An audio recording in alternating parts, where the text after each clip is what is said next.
Stuart Broad was only 6 months old when his father Chris was making 300s in England's 1986-87 triumph in Australia. Stuart grew up to become an Ashes legend, taking more wickets against Australia than any other England bowler. Not walking, 8 for 15 at Trent Bridge, having the wood over David Warner and his fairy tale finale at the Oval 2 years ago. This is From the Ashes, Stuart Broad. Stuart, I guess the place to start is, for you more than anyone else, the Ashes must have just been your life before you even knew about it. The Ashes was a factor in your very being. Absolutely, yeah. I was born June the 24th, 1986, and it was that winter, 86, 87, that my dad went on the sort of famous Ashes tour of Mike Gatting, both them, and he won Player of the Series, scored 3 centuries in Australia. So I've been 6, 7 months old, but already sort of engaged in what the Ashes will grow to be. And I think what led to me really understanding the history and what Ashes cricket meant to my family was most kids at 3, 4, 5 are probably watching Postman Pat. So if I had On Top Down Under 86, 87 Ashes videos to watch, so I used to watch that video all the time. So I knew what my dad had achieved and grew a lot of enthusiasm and love. Saw that, remember the Duncan Fernley Magnum he used. My first ever bat was a Duncan Fernley Magnum, little size. And, I suppose it just at a young age instilled in me the love of Ashes cricket, and from then on the pain of Ashes cricket, if I'm honest. From that, so all my living childhood, we didn't win the Ashes. It was just McGrath, Steve Waugh, Blanger, Hayden, Ponting, Warne, just nailing us until 2005 when I was playing professional cricket and involved in watching that amazing series. And so, yeah, my influential years of probably 10 to 16 of really watching cricket, we went through quite a lot of hurt, didn't we, as England fans? And that instilled in me, I didn't just want to play Ashes cricket, I wanted to win it. What about the competitiveness and the way that you would go on to play the game and want to get in the battle, and knowing that particular moments brought out the best in you? Was that probably instilled into you right then, even without you knowing it? I think watching England lose was definitely instilling a real drive in me to see England win and play a part in England winning. I think naturally I got my dad's competitive spirit. Famously, he didn't walk in Pakistan when given out off the thigh pad and kicked his stumps over on 100 and whatever at Sydney. So he had a standard that he set for himself, and was quite passionate in the way he played the game. He was someone that instilled in me. Part of my goal as a player, I never wanted someone to look at me and go, I could give more for that shirt, or I could play with more enthusiasm or more drive or energy. And that definitely came from my dad, because every time he pulled an England shirt, he wore it with such pride and passion. And arguably, I think probably if he'd have played in a more stable era, would have played more, actually. It was a very successful Nottinghamshire team and did well in an England shirt. So, yeah, there was definitely a competitiveness instilled in me from a young age. But actually, back garden cricket for me was, I'm quite honest when I say I was McGrath running into bowl, I was Pollock, I was Hayden batting, Lara batting, and I just played with mates in the village with a taped up tennis ball, swinging it around, but competitive. We'd be on it every time we played, and we loved it. So that, I think I did the majority of my learning in the back garden, actually. I know they talk about academies and going through the age groups, but you're your best coach, and you learn the most from just trial and error. And I would just try everything in the back garden: leg spin in, swing out, swing bounce, different types of balls. I'd watch a bit of cricket on the telly, straight into the back garden and play. We could talk about so many different parts of your Ashes career and drill down and talk about loads of different moments in depth. We're going to talk more about the end of it. But the context of the end of your career comes through everything that you went through beforehand, the layers of that story. And, you know, you've just said that there was something instilled in you that you wanted to play Ashes cricket and you wanted to do well in it. And you did, relatively young age, and you did well at a relatively young age. Your first taste of an Ashes series, you won, and you were instrumental in winning a decider. Back goes Bunting. He's bowled. Broad's had him playing into his stumps. A good delivery. Hit the pitch, cut back. He's chopped it into his stumps, and Broad is embraced by his teammates. A huge wicket for England. Ponting playing on for 8. But until that point, did you feel at home in Test cricket until you took that 5 for 37 in the Ashes decider at the Oval? Was that the first time you felt really at home in an England shirt, or had that come before? 100% the first time I felt at home, yeah. I don't know how many tests I played, maybe 14, 15, but because we had the talent of Flintoff, who could bat 6, and he was your best bowler, really, as well. So I was almost the fourth seamer. Young lad sort of chucked the ball when nothing was happening, or I remember at Edgbaston in the third test, I didn't bowl till the 68th over or something, so from memory. Came on and thought, right, this is my chance. So I played a sort of a bit part role, I felt. I actually scored some handy runs in that series, but I didn't feel like I had a huge influence the ball. Then Headingley, the fourth test, I picked up a 6 for in a losing cause, which never means anything. It never really meant anything to me, but it still made me think, okay, well, I can get good players out. Got to the Oval, didn't really know if I was going to play or not because Freddie was coming back fitness-wise. And Strauss and Flower ended up going with me over Graham Onions, who bowled brilliant in the series, and just had that spell that I didn't necessarily know I could do, to be honest. It sort of, we got 5 for in the spell, blew open the Australia's first innings, and definitely at the end of that Test match thought, if I could do that against Ponting, Hussey, Clark, Haddon, Watson, I could do that against anyone, and that definitely made me feel a bit more at home. But I still wouldn't think I knew what type of bowler exactly I wanted to be, and started to grow in 13, 15. I was about there, but yeah, 2009 was the first spell I walked off the field and went, yeah, maybe I do belong in this England shirt. What about that as a taste of Ashes success as well? That first taste of winning an Ashes series. I'll never forget the feeling. There was a couple of moments that really stick out to me. After that fifer, I remember walking down the stairs at the Oval on the Saturday, and someone asked my autograph, and it was the front page of the paper, and I thought, oh, I remember looking at it going, wow, that's different. I've never seen myself on the front page of the paper before. And that moment of waiting for Andrew Strauss, the captain, to finish his interview with the urn on a platform with all the team waiting, looking at the most beautiful pavilion, full of people, full of cameras. That moment of waiting for the champagne to go and lift the urn. I just remember that feeling of great satisfaction, actually, because Ashes cricket it's everything you wish it to be. It tests everything about you. It's a complete roller coaster. And if you can finish that roller coaster lifting the urn, it brings an amazing satisfaction and feeling that you want to repeat over and over again. So I do remember lifting that in 2009, going, cool, I want to do that again. The thing with 2009 is there'd been a little bit of, I don't know, chaos, upheaval in the England team. Before that, Andrew Strauss had become captain relatively late near that series in the Caribbean the previous winter. And it was only just sort of the start of that great team. And you had time in the build-up to 10-11 and setting out a plan to go and win the Ashes in Australia. And there are players of that team who speak so fondly of that experience as one of the highlights of their career.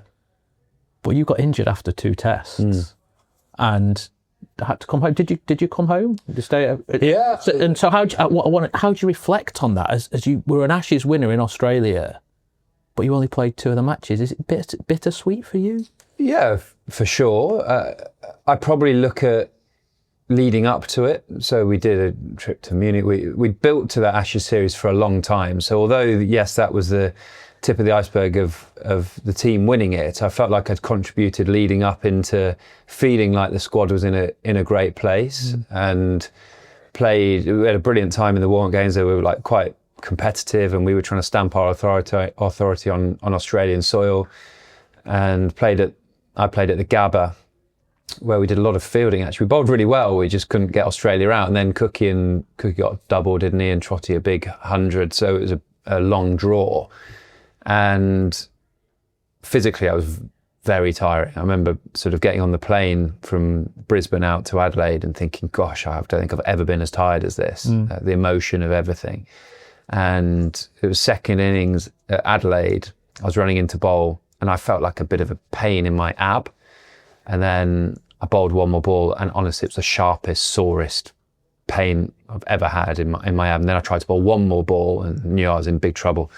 And yeah, sweating, obviously it was really hot. Walked down into the change room, sort of underground there.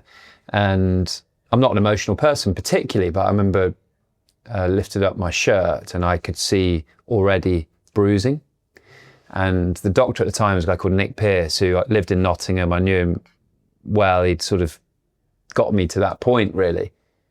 And he just looked at it and just gave me a massive hug, because he obviously knew that my tour was over, and I just burst out crying. And so I do remember feeling a huge amount of sadness, but I also realised international sport just moves very quickly, because I arrived at the ground the next morning, so I knew I'd had my scan. I knew I'm like 3 months or 2 months.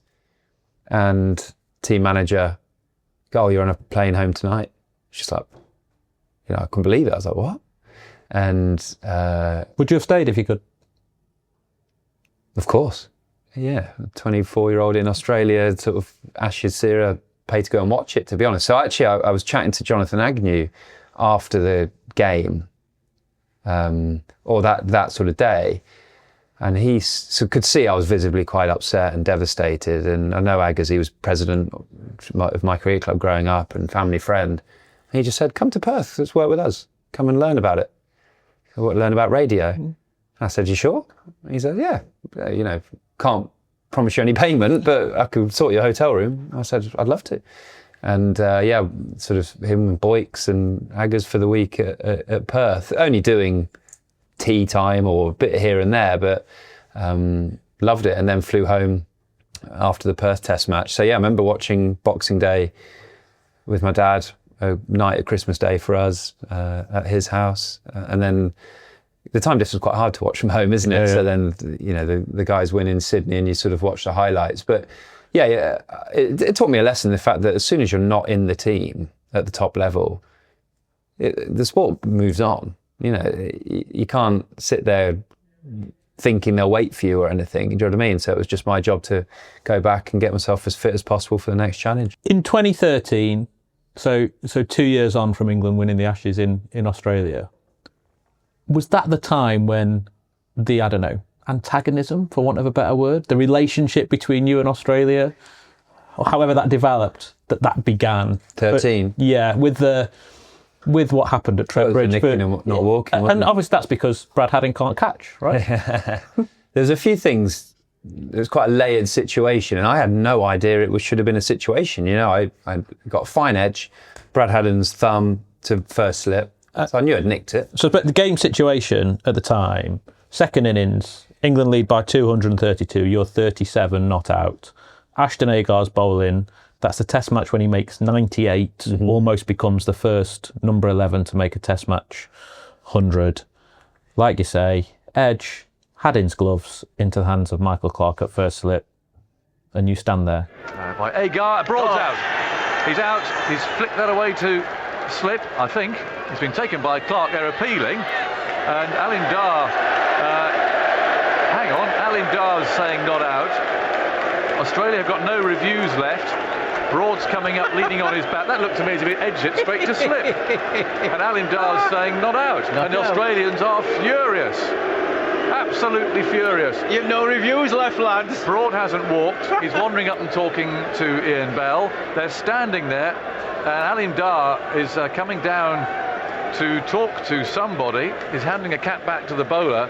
Now, let's have a look at the replay. It looked to me as if he just run it off the bat straight to slip. Let's have a look. And he did. Straight off the bat. Came off the wicket keeper's bat. Let's have a look. He's edged it from outside the off stump. It's just flicked, had it on the way through, and Clark takes a simple catch. He's out. And I don't blame Australia for being really, really knocked about that, for goodness sake. I think it might just have flicked Haddin's glove. And Clark takes the catch. That's out. In anywhere you want. And it's disappointing, I must say, to see someone standing for that. But Broad is not walking. He stood there. There are no reviews left. It was a crucial game. What did we win that test by? 15 runs? 15 runs. I ended up getting another 30, 40 maybe.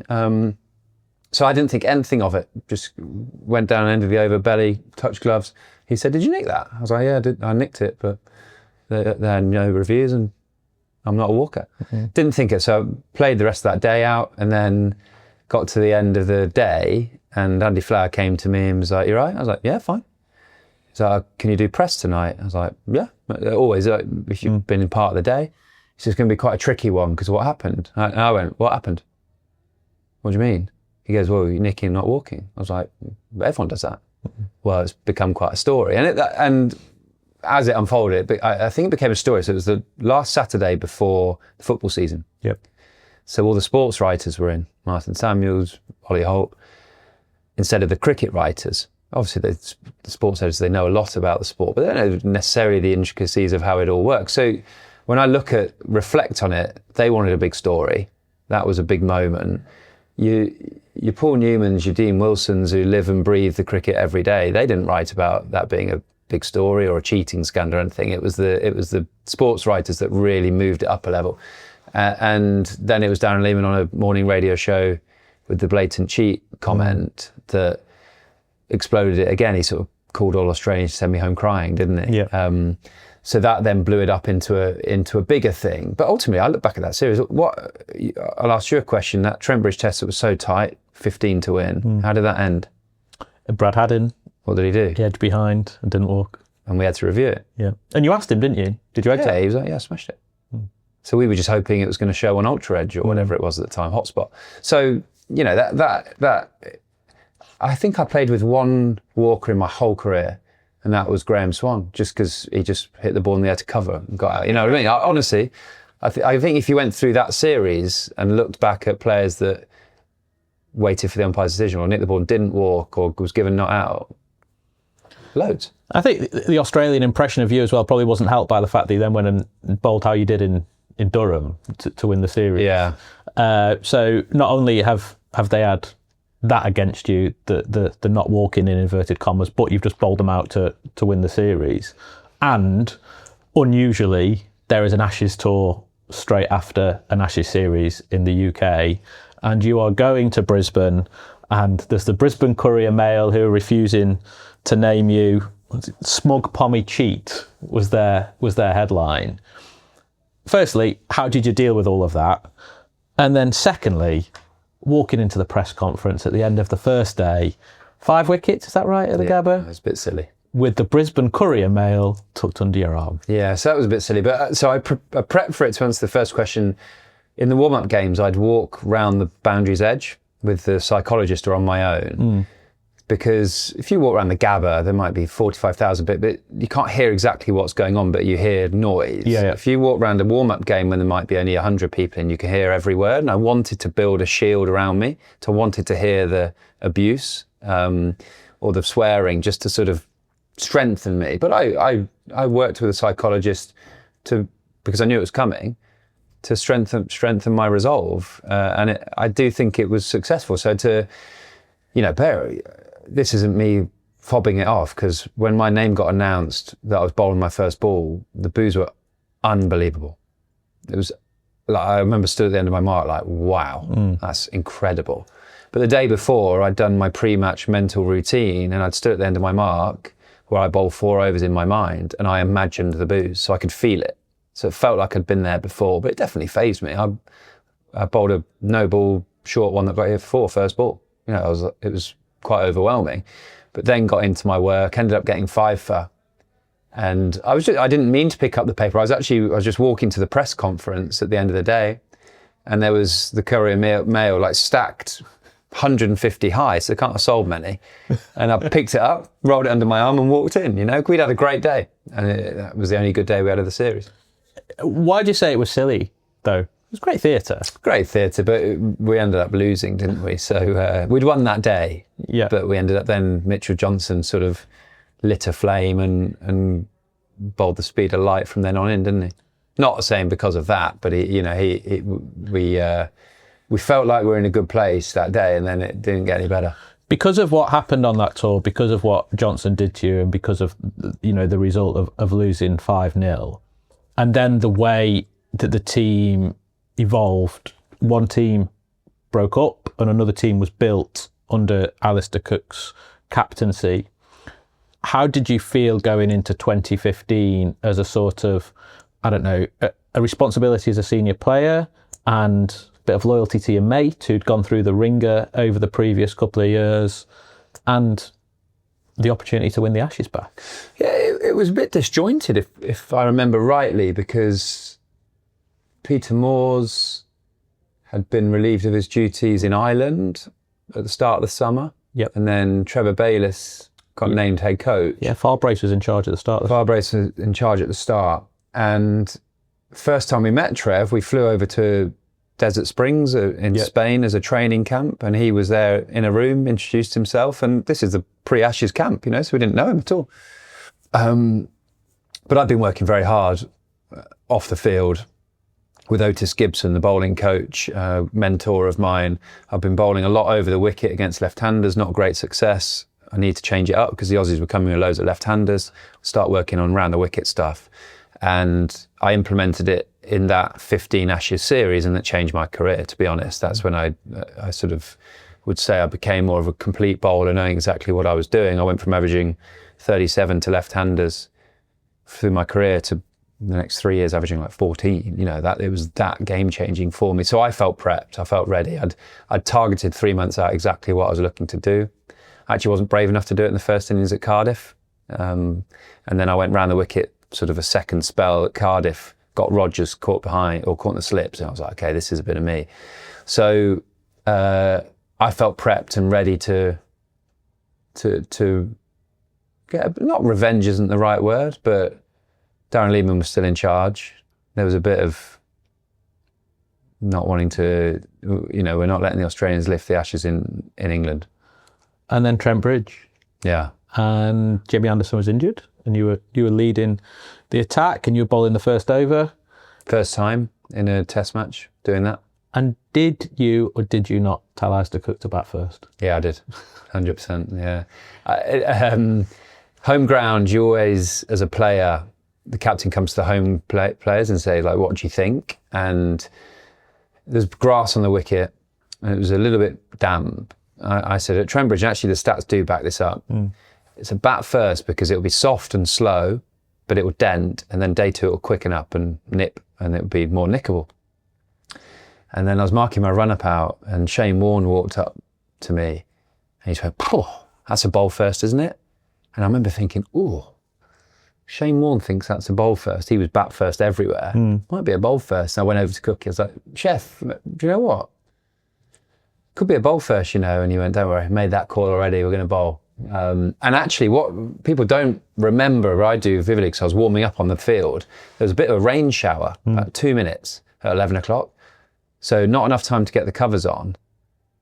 And it just shined the pitch up beautifully. So it skidded on. So I actually slipped my first couple of balls, put some sawdust down, and then got into a rhythm, and it just juiced the pitch up beautifully. Do you remember when that is happening, when that's unfolding, can you take it in? Or is it only afterwards, I don't know, when you maybe watch a replay, that you fully understand what has happened? Here is Stuart Broad again into Chris Rogers. He's up to the wicket now, he bowls. Oh, Rogers comes forward and he's got it. He's gone. He's caught there in the slips. And Rogers is waiting. And that was Bell, I think, wasn't it? Caught. And that is Broad's 300th Test wicket. What an extraordinary start this is. The crowd listen to them. Here's Broad coming in and bowling to Voges. Oh, he's brilliantly caught! Brilliantly caught! That is an outrageous catch by Ben Stokes. That was gone. It was past him. And he flung himself backwards and to his right. You won't see a better catch, I'm sorry. 29 for 5. As Broad's on his way. Bowls to Clark, who's on 10. Here he comes. Slashes it, it's caught! Caught by Cook. 2 hands above his head. A horrible shot, I'm afraid. And he walks off, head bowed. He'll know it. That was wide. He's just thrown the bat at that. And that shot might yet come back to haunt Michael Clark, I'm afraid. That's an absolute stinker. 5 wickets already for Stuart Broad, and we haven't had 40 minutes play. No, you can't take it in. Even to the extent when I got the 5 for 6 or some, Cookie took a catch above his head and it came up on the big screen. I was like, what? Is that 5? I didn't have a clue. I was like, how's that 5? Because you just, right, who's in next? Right, this is the plan. Who's in next? This is the plan.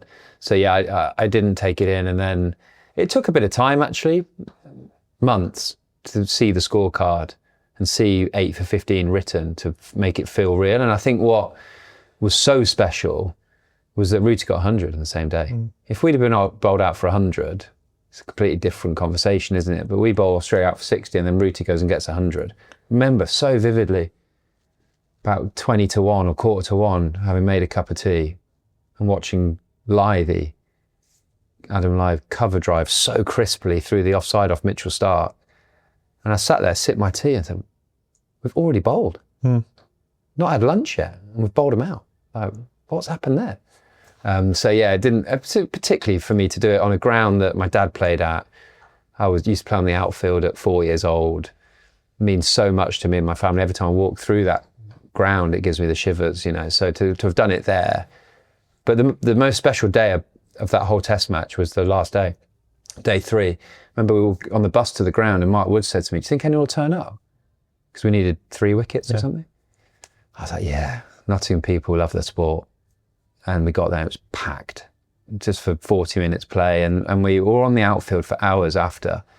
And the crowd just stayed and it felt like a festival in a sense. And that was one of the favourite moments of my career. Can't talk to you about your Ashes career without mentioning David Warner.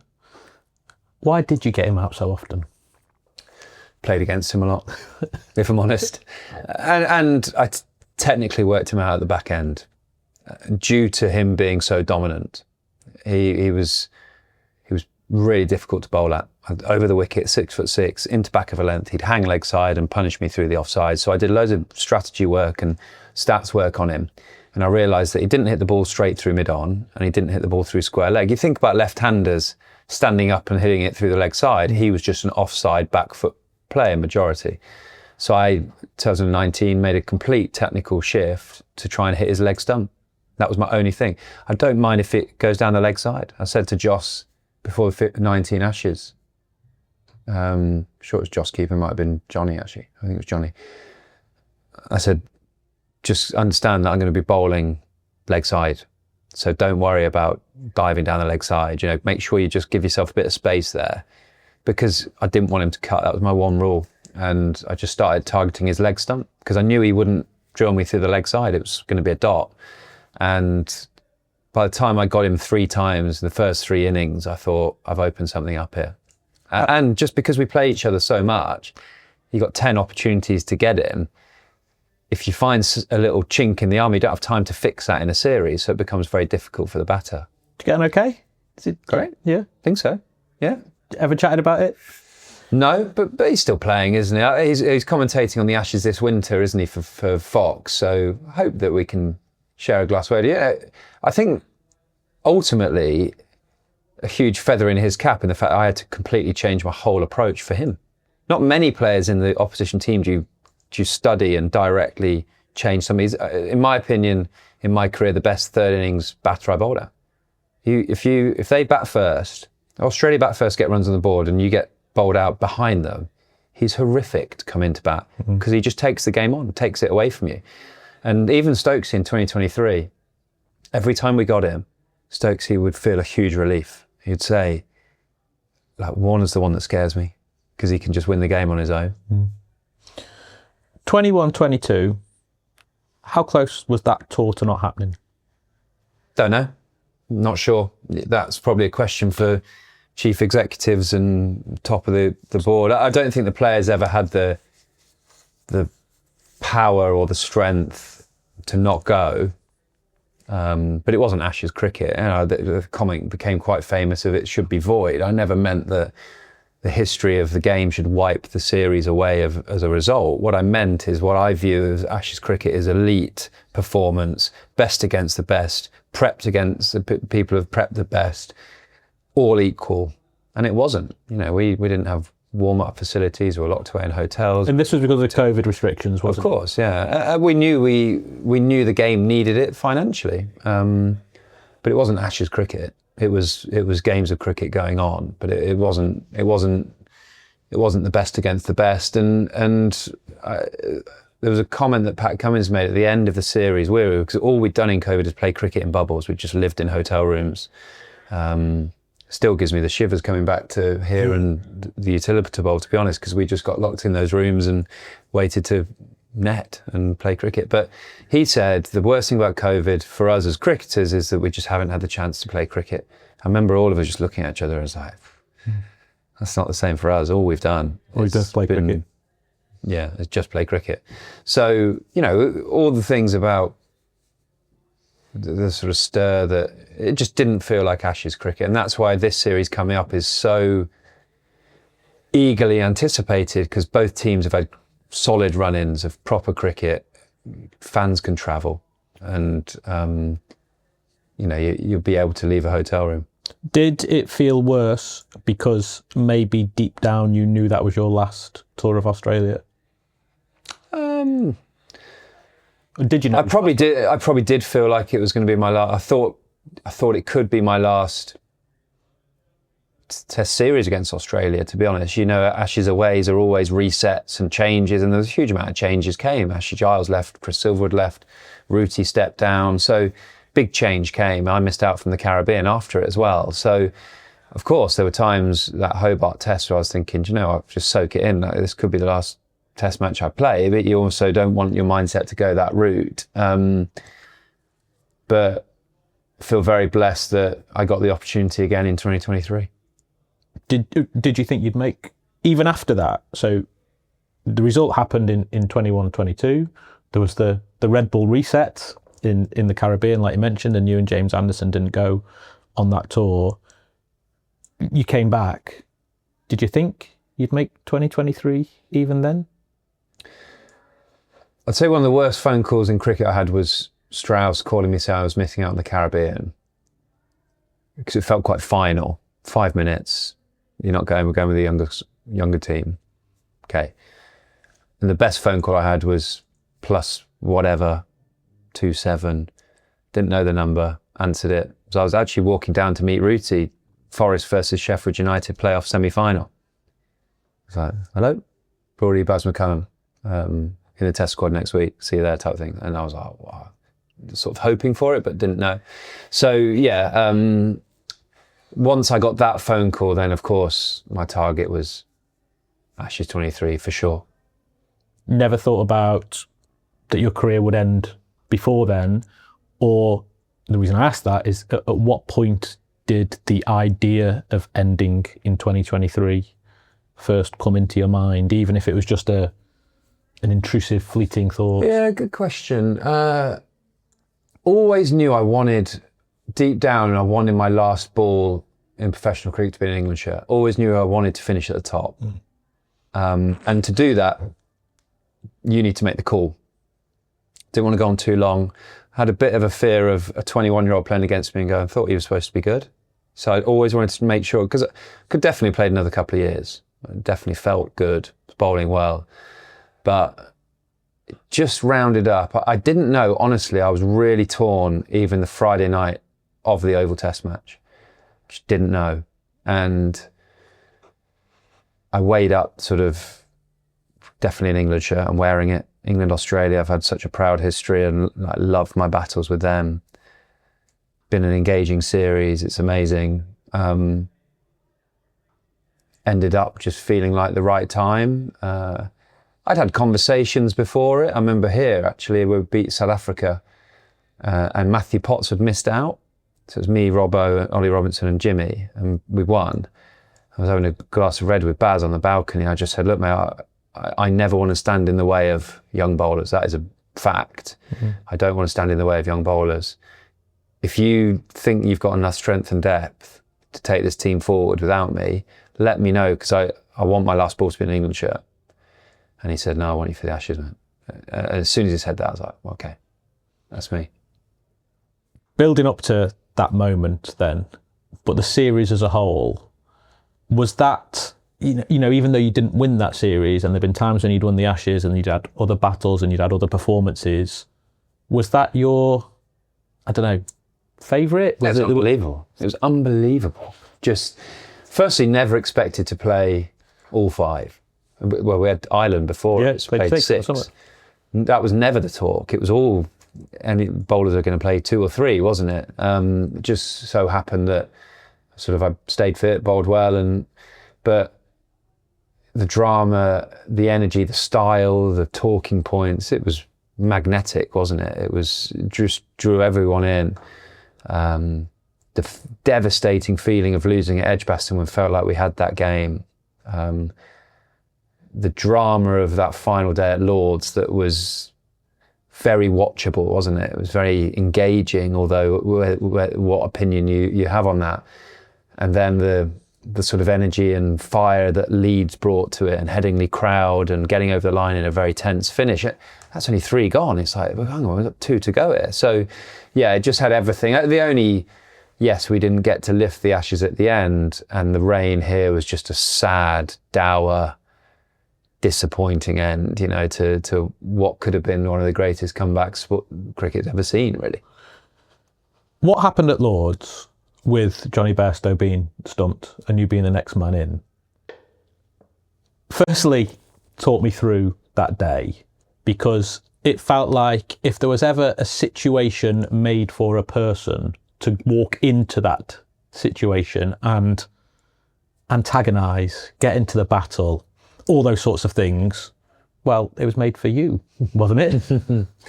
Oh, it was, gosh, how do I reflect on that? I'll go to the end of the day first. I remember getting home, sitting with Molly, and we were watching like this compilation I think BBC Sport put together of the nonsense that had sort of done. And I was filled with embarrassment. I was like, oh my goodness me, like what on earth was I doing? What happened? You know, I was 36 years old. How did I let myself get to that stage? Like, sort of like, you know, putting the bat in the crease in, that sort of thing. But it was red mist actually to start with, and not necessarily from my opinion on the dismissal. It was walking over that line at Lord's and feeling the energy of Lord's, and just it triggered something. And then a bit of an altercation with Pat Cummins as I was walking out to bat, and something triggered inside me that anyone in a green hat was just getting it. You know, it was the ultra competitive side of me rose. And then after about 20 minutes, I started working with Stokesy and quite deliberately trying to, you know, twist the situation in our way, really, because how I was behaving had maybe taken the Australians off their plan to Stokesy. So we looked to carry that on. And Stokesy played the most remarkable, you know, 150 odd he got. We ended up losing the game quite handsomely, really. And it looked closer than it probably was, but Stokesy was our only hope. But it ignited the series incredibly, and everyone had an opinion on that, whether it was right or wrong, you know, whether you agreed with it, whether you didn't agree with it, everyone had an opinion on it, and it brought eyes onto the series and brought it back in our favour slightly, because then the English fans were like properly with us. How much did it help actually? Because Edgbaston was a game you probably shouldn't have lost. Yeah. And there were reasons for that. You know, we could talk about the declaration as much as we want. There was some drop catches in there as well. And at Lord's, there was a situation whereby Nathan Lyon has just hobbled off the field, and England were in a strong position and found ways of getting themselves out. So you were 2-0 down, having quite heavily contributed to being 2-0 down. How useful, therefore, was it, one, for something to change the narrative and had people unite behind the team, but secondly, for you guys to, I'm not saying you needed motivation, but there was a focus maybe, or a sense of injustice, or... Well, I think it's a really good point that the narrative, if an incident hadn't have happened that day, the narrative would have been England have thrown this away. because we had not necessarily to win at Lords, but we'd had situations where we certainly put ourselves on the back foot. We should have won at Edgbaston. A couple of injuries that didn't help at the back end of that. Jimmy couldn't bowl, Moeen couldn't bowl. And then we go to Headingley, home of Jonathan Mark Bairstow, after that incident. And it was like we were walking into a cathedral of Bairstow fans against the Aussies. Do you know, it felt like everyone was with us from that moment. And we played some brilliant cricket after that. But you were 87 for 5 in the first innings at Headingley, and you needed Ben Stokes got going again, and the game was turned around. And we had a wobble at the end, yeah. And you were next in. Yeah. How was that? Petrifying, yeah. Woody was the most nervous man I'd ever met, and then he went and got like 20 off 10 balls or something.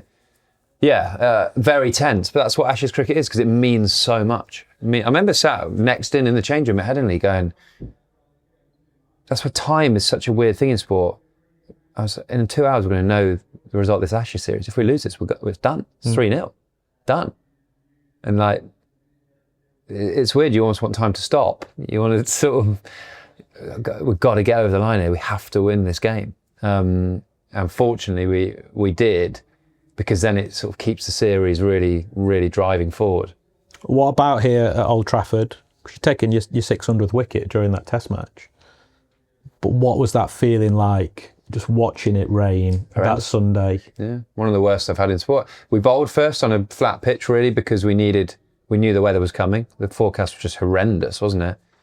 And we bowled nicely. We bowled Australia out relatively cheaply. We played with probably one of the best innings I've ever seen, 500 or whatever we got. It was that Crawley big 100 at a great rate to give ourselves a chance. And then we had almost, 2.5 days to get 10 wickets, and the rain just nailed us. And I remember the big temporary stand, however many that holds, there was just one lady with an umbrella. And we were watching, it was at Hoylake, the open, wasn't it? And the golfers were just putting more and more waterproofs on. And I just thought, we're done here. There's absolutely no prayer. I think we went out and played a bit of our football game, like pig, and our trainers were flooded, just no hope. Actually took me a bit of time to get over Manchester for a bit. I felt quite... You okay now? Yeah, I'm okay now, but I felt really sad at that. And the Oval, who knew? And the reason I asked that is because Molly was on Test Match Special at tea time that day, and she gave absolutely nothing away. Was that the Saturday? Yeah. Not Molly, the day. Yeah, Molly would have known then. So Friday night, I called Molly, and she just said, like, trust your gut. I had no gut feeling. So I went, Stokes was just a couple of doors down, so I knocked on his door, sort of wandered in and just put my hand out and said, that's me, mate. And he was like, what do you mean? I said, this is going to be my last game. He's like, what? I said, just feels the right time. And the reason I told him I needed to verbalise it to someone. And was that the first time you'd said it to anyone? Other than Molly. Just a suggestion to her.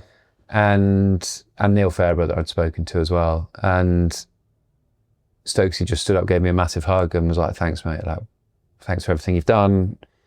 And I just said to him as I left the room, just don't tell anybody, because I just need to see how I feel in the morning. Because I needed that. I could reverse it. I woke up in the morning, opened my curtains at like 7 a.m, overlooking Hyde Park. It felt right. And first person I called was my dad and my mum. And then I called Rob Key at like 7:15. Because it was like my line manager, if that makes sense. I had to let my boss know. And then what I didn't want is sort of my Notts teammates or Peter Moore's to find out on like social media. So I just told the changing room got in that morning. And then I told the press that night. And when the players knew, how did they react? Because I think you said afterwards that you walked out to bat that day, and Mark Wood said it was, it's a great honour for I walked past him. Yeah. Oh no, he was in the middle. Yeah. Mo had a massive smile on his face and like touched gloves and got out there, and Woody was like, great honour. Great honour to be out there. And that was one of my favourite moments, being out there with Jimmy at the end. Jimmy played a slog sweep or something for 4. Crowd were going berserk, 6:15, sun was setting over. I just felt so at peace. like just soaking everything in. It was amazing, like quite emotional feeling, like looking back of knowing that this was going to be the last time I would really like know this when no one else knows. Just my teammates, just my family, and the crowd going berserk. Because I guess when you're walking off at the end of the day and you're not out, you know in your mind, in 10 minutes, 15 minutes, I'm about to tell the world something. Yeah. And from that moment, my life won't be the same. Yeah, from that moment, I know that I've got a couple of days left to playing cricket, and that's it. And how was it? I mean, it couldn't have been any better, could it? It was the best. Yeah, it was incredible. The freedom I got from announcing it, there's no way back. It's like, okay, just go and play. That sort of saying, try and play like it's your last game. Well, it is. Let's just go and have some fun and freedom and be a bit silly, like the bail changing and all that. It was all just me just relaxing and enjoying and having a bit of fun. And I feel like extremely lucky that it ended the way it did, to finish my last ever professional ball, taking that favourite wicket you could ever take, which is the last wicket to win a test match against Australia, the crowd going berserk. I just felt completely content. Here's Broad, comes in, bowls, Carey's edge, it is out! And Stuart Broad takes the final wicket in a dream finale. England have won the match. Absolutely brilliant finish.